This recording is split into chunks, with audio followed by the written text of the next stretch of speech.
আজ মহান বিজয় দিবস। দেশবাসীকে জানাই বিজয়ের রক্তিম শুভেচ্ছা।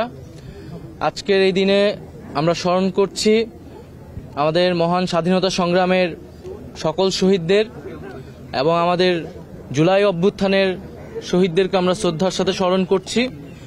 1971 সালের স্বাধীনতা সংগ্রামের মধ্য দিয়ে বাংলাদেশ বিশ্বের বুকে একটি রাষ্ট্র হিসেবে আবির্ভূত হয়, আমাদের স্বাধীনতা অর্জিত হয়। 1971 সালে আমাদের বিজয় আসলেও, আমাদের স্বাধীনতা আসলেও সেই স্বাধীনতা ছিল অরক্ষিত। আমাদের 2024-এর বিজয়ের মধ্য দিয়ে আমাদের স্বাধীনতা পূর্ণতা পেয়েছে এবং 2024-এর এই বিজয়ের মধ্য দিয়ে আওয়ামী ফ্যাসিস্ট মুক্ত দেশে জনগণ প্রকৃত বিজয়ের স্বাদ অনুভব করছে এবং ইনশাল্লাহ আমাদের এবারের বিজয় এবং এবারের স্বাধীনতা আমরা রক্ষা করব এবং একটি ফ্যাসিস্ট মুক্ত আধিপত্যবাদ মুক্ত বাংলাদেশ থাকবে, নতুন বাংলাদেশ, এটাই আমাদের প্রত্যাশা।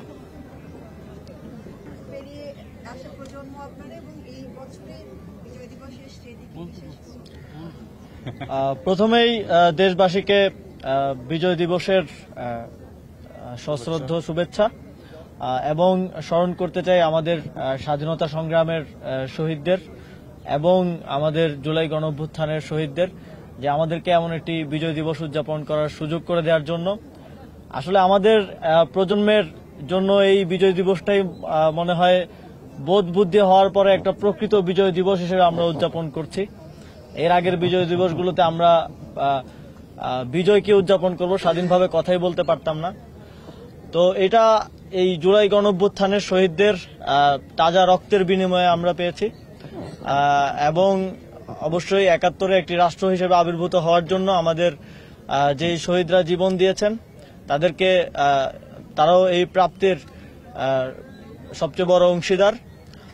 সুতরাং 71 থেকে 24 এবং আমাদের এই স্বাধীনতা এবং মুক্তির যে সংগ্রাম, এই চলমান সংগ্রামে আমরা দেশবাসীকে সাথে নিয়ে একটা সুন্দর বাংলাদেশ গড়ার যে প্রত্যয় তা সফল করতে চাই এবং আজ বিজয় দিবস এই আমাদের এই যে নতুন বাংলাদেশ গড়ার যে স্বপ্ন, সেই স্বপ্ন গড়ার পথের একটা গুরুত্বপূর্ণ প্রেরণা হয়ে থাকবে।